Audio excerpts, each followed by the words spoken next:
setelah perjalanan tugas dari Jakarta ke Batam, di Batam beberapa hari, kemudian ke Tanjung Pinang. Dan sekarang saya berada di Tanjung Pinang, mau balik ke Jakarta. Ini tiket saya ya. Jadi kami akan kembali ke Jakarta dengan pesawat jam 14 pada hari Jumat ini. Ya, ini. Nah, sebelumnya kita sudah melakukan beberapa aktivitas ya, yang akan saya ceritakan secara bertahap dalam video ini. Tapi sebelumnya jangan lupa untuk di-like, share, comment, and subscribe ya. Bagi yang belum subscribe, segera bunyikan loncengnya dan kita akan ikuti bagaimana pengawasan terhadap kasus kekerasan yang terjadi di salah satu SMK di Kota Batam, di mana anak mengalami pemenjaraan dalam sel tahanan sekolah dan juga di rantai leher maupun tangannya. Seperti apa? Ikuti terus dalam video ini.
Kami ke sekolah.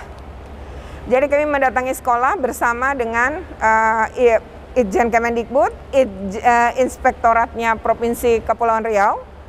Namun juga ada, tadi saya ceritakan ya, masyarakat sipil, tapi selain KPAD mitra kami, KPPAD Kota Batam, dan juga ada pemerhati anak ya, yang dulu menjadi ketua KPPAD Kepulauan Riau.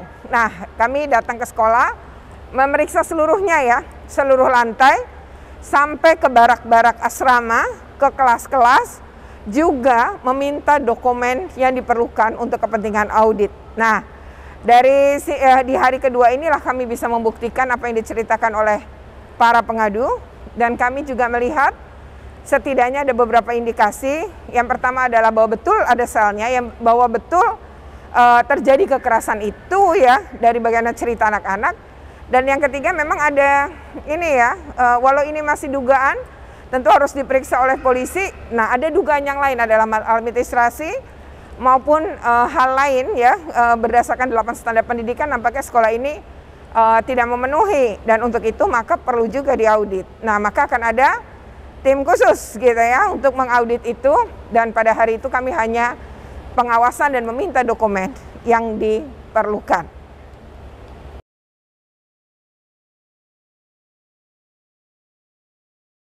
Nah, setelah kami ke sekolah, selanjutnya kami ke Polda Kepulauan Riau. Di sana kami ke dua tempat, pertama ke Propam, yang kedua sebenarnya ke layanan terpadunya, dan di sana bertemu dengan sejumlah pihak termasuk unit PPA-nya Polda Kepulauan Riau. Kami ke sana pertama adalah untuk mengadukan karena yang bersangkutan atau terduga pelaku adalah masih polisi aktif. Yang kedua adalah kami datang ke sana dalam rangka juga merencanakan pelaporan yang akan dilakukan oleh anak-anak maupun orang tua terkait kasus kekerasan yang mereka terima. Nah, hari itu belum bisa karena harus membawa anak-anak. Jadi rencananya pada hari Jumatnya ya, karena itu Rabu, Jumatnya KPPAD beserta UPT P2 TP2A akan melakukan pendampingan, tentu KPAD-nya pengawasan, pendampingan akan dilakukan oleh psikolog dari P2 TP2A mendampingi anak-anak selama proses pelaporan ke pihak Polda. Itu adalah aktivitas kami di hari kedua.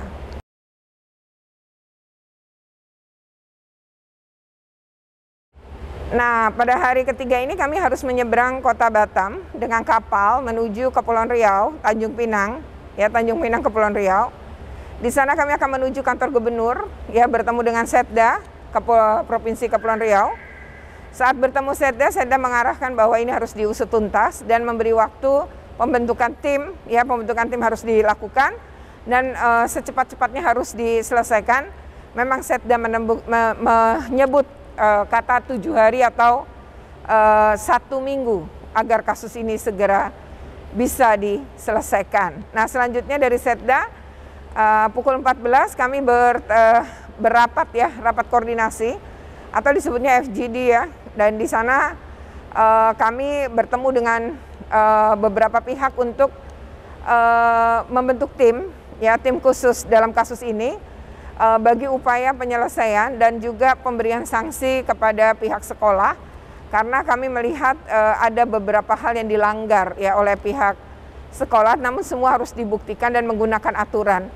Jadi rapat koordinasi itu ternyata memutuskan bahwa SK pengangkatan ditandatangani Setda, waktunya tidak cukup 1 minggu menurut Kepala Inspektorat Provinsi Kepulauan Riau.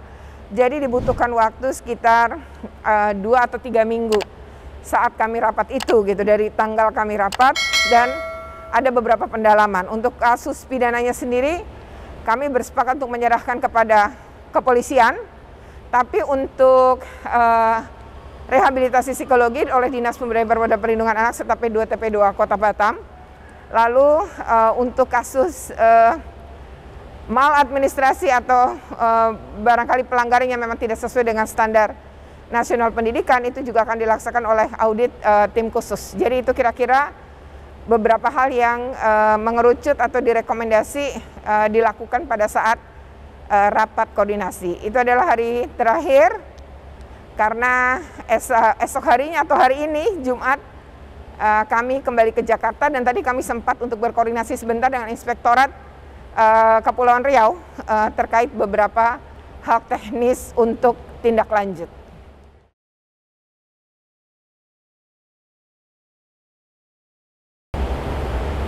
Ya, tentu harapan kita dari kasus ini, karena ini adalah pengulangan peristiwa di 2018 pernah terjadi pada sekolah yang sama, maka seharusnya pengulangan ini harus diberi sanksi ya, yang tegas, demi melakukan perlindungan terhadap peserta didik atau anak-anak kita.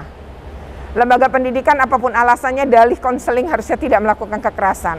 Apalagi pemenjaraan terhadap anak-anak dengan cara dikurung. Bisa berhari-hari, berminggu-minggu, bahkan ada yang beberapa bulan.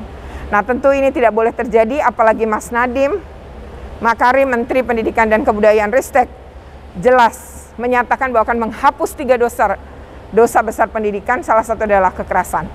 Selain kekerasan seksual dan intoleransi. Tentu kita semua berharap ini dapat selesai dengan tuntas. Ada beberapa rekomendasi, salah satunya adalah sekolah ini dilarang untuk menerima siswa baru pada tahun ajaran 2022-2023. Sementara siswa yang kelas 10 karena baru beberapa bulan akan di-assessment dan ditanya apakah mereka mau dimutasi atau dipindahkan ke sekolah-sekolah lain di Batam. Dan untuk kelas 11 ya, barangkali ini nanti yang tersisa, namun harapannya adalah mereka disisakan dan dengan kelas 12, tetapi tidak boarding school lagi, karena terindikasi kekerasannya terjadi justru di asrama atau pada malam hari. Harapannya negara sudah turun, LPSK sudah dikontak, anak-anak sudah melapor, dan kami berharap ada perlindungan bagi anak-anak yang berani untuk bersuara ini, dan juga bagi para orang tuanya.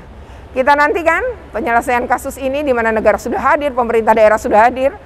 Semoga tidak ditutupi ya, dan ketika melibatkan kepolisian atau oknum kepolisian, tentu ini juga harus ditegakkan ya. Aparat penegak hukum harus bertindak adil ya untuk kasus seperti ini, dan ada peraturan perundangan yang memang harus ditegakkan. Demikian. Sampai ketemu lagi ya, jangan lupa untuk di like, share, comment, and subscribe ya. Bagi yang belum subscribe, segera bunyikan loncengnya. Kita ikuti terus video ini ya, dan kita ikuti terus perkembangannya. Assalamualaikum warahmatullahi wabarakatuh. Terima kasih.